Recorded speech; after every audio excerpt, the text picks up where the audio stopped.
వరిసేలు అడిగినాయి నీరు దాపెరైతేడాని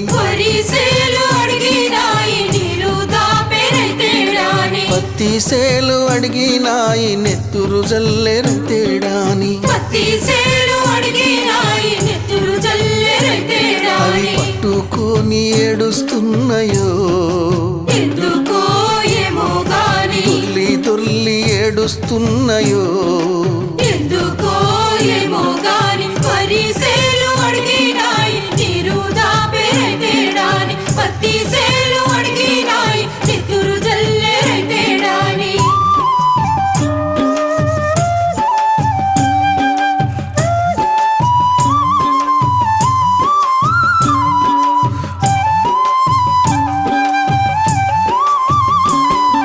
జొన్న సేలు అడిగినాయి వెన్ను పూస